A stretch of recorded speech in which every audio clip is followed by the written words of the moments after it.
In today's episode, how was I able to reset my password then?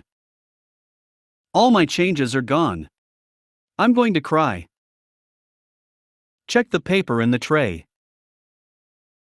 A lot of wires. My stepdad accidentally killed an SSD. Before we get started, make sure to subscribe so you will never miss a video. So let's get started. How was I able to reset my password then? Here I go with another one. Every workplace has that one perso who forgets their password after a week or two of vacation. God help me.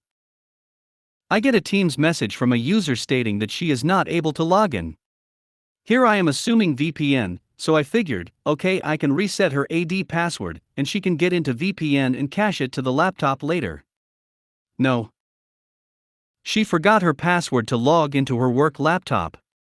Mind you that we are working remotely and the laptops are not connected to the domain unless they are connected to the company VPN. The following is what happened. Me, hey, so I went ahead and reset your password, try logging in again. User, okay, I see the welcome screen spinning, then it says incorrect password. Me, oh. You're attempting to sign into the laptop itself. Gotcha. Let's go ahead and try the last known good password. User, I will try again, but it keeps saying incorrect. I've been gone for 2 weeks. Me, that sounds like a well-rested vacation. User, it says the password is incorrect. I don't understand, it shows the welcome loading message then says incorrect password. Why does it do that? Me, this happens when the laptop is trying to check the entered password against what it remembers. Note, I put things in layman terms all the time, but this time it went nowhere. User, okay, but I tried the reset password as well and that did not work. Me, unfortunately, that will not work until we get to a later step. For now we have to try to sign into the laptop using the last known password. User, no, there was something else you did last time where I worked remotely, and you reset my password, and it worked. Me, yes, I do believe I assisted, but in that situation we had you sign into the laptop using your old credentials, sign into the VPN using the temp password, and you were able to change the password by doing Ctrl+Alt+Del, change password, remember? User, no, that's not what happened. You changed it, and I was able to log in right away. I was getting ticked off at this point. We have a specific way of having users change their passwords while working remotely, and she was telling me that's not how it happened. She kept asking me why it worked last time, and it wasn't this time. I kept reiterating that the laptop must be connected to the company network to check against your new account credentials.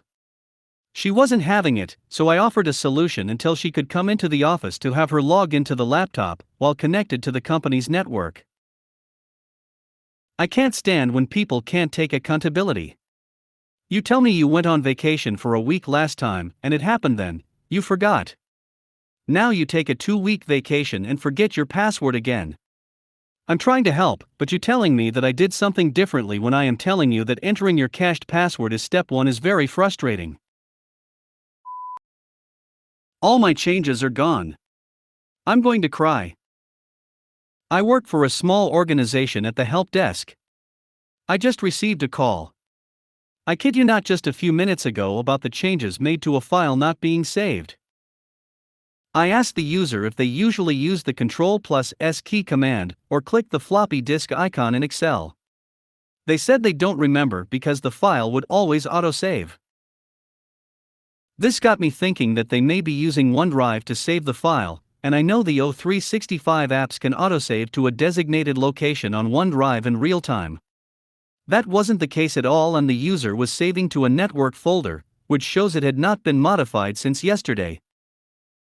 I tried to put it gently, but realistically that the file was not saved, and that it was not possible to recover said changes. The user sounded sad and upset because they were sure that all the files that were worked on get saved automatically because all the new changes are there after reopening the file. I was kind of upset that the user didn't take accountability and tried to shift the blame to IT by saying that files were not autosaving after another member of our team helped with an unrelated issue. The user then proceeded to let out a heavy sigh and I apologized. Welp. Next time use the save option. Check the paper in the tray. Had a ticket opened up that all the paper is coming out of tray 2 and bypassing tray 1. Now this is a problem because tray 2 is perforated paper meant for printing coupons and tray 1 is planned paper for printing everything else. And all the programs that print to the printer are set up so that if you print the thing that requires the perforated paper, it automatically picks the right tray and vice versa. From the title you can probably guess the problem. I check all the settings and nothing has changed, so I open tray 1 and look in it. Someone has put perforated paper in tray 1. So it wasn't bypassing the tray, it was printing from the tray. Someone just put the wrong paper in it. A lot of wires. I set up a laptop for an exec who said that's a lot of wires for a wireless computer. She said the laptop wouldn't connect when she was home. Turns out she didn't have Wi-Fi at home, just assuming the laptop should wirelessly connect to the existing network and printer automatically. I tried to explain she needed a Wi-Fi router and wireless mouse, keyboard, and likely would connect the printer to the home network for wireless access. I even set up a docking station. She says I'm so technical that she doesn't understand a word I'm saying and still doesn't see why her wireless laptop has to have wires. I finally convinced her the Wi-Fi was an upgrade to her internet service. Someone else set her up when she got Wi-Fi set up by the cable company, but she still says they fixed her laptop. When someone says you are so technical they can't understand you, it means they just won't listen to a word you are saying. Next I had to try and explain why opening a document attached to an email and editing it didn't mean the sender could see the updates. My stepdad accidentally killed an SSD. Today, I gave to my little brother a shiny new NVMe drive for his PC, because the existing drive in his PC holds about enough for one Windows install, Steam, and a handful of text adventures. I handed him the NVMe drive and my stepdad, who is a pretty savvy computer user, happily accepts it and says he'll pop it in for him.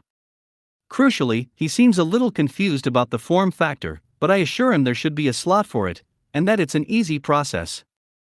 After all, he taught me things about computers when I was a kid, and my stepbrother's young, switched on and happening. This is in safe hands. About an hour later, I get the call I was dreading. He says it won't boot. Now, I'm somewhat skeptical about this, seeing as the BIOS wouldn't try to boot from an empty drive, but I don't have to ask, because he immediately clarifies with I put it in the cable, and it's not working. Yes, folks. He put it in that cable. I immediately realized that he has, in fact, plugged the NVMe drive directly into a spare SATA power, and the boot failure was due to the power supply tripping. I then ask him to photograph the motherboard, so that I can identify the board and find where the M.2 slot should be. Sure enough, it's under the GPU, and after 15 minutes of surgery, he's got it back up and running. Except Windows doesn't recognize the drive. The BIOS doesn't recognize the drive. There is no drive to recognize. It's fried. Thankfully, it wasn't that expensive, so I can get a replacement fairly easily, but yikes. RIP NVMe drive, 2021 to 2022.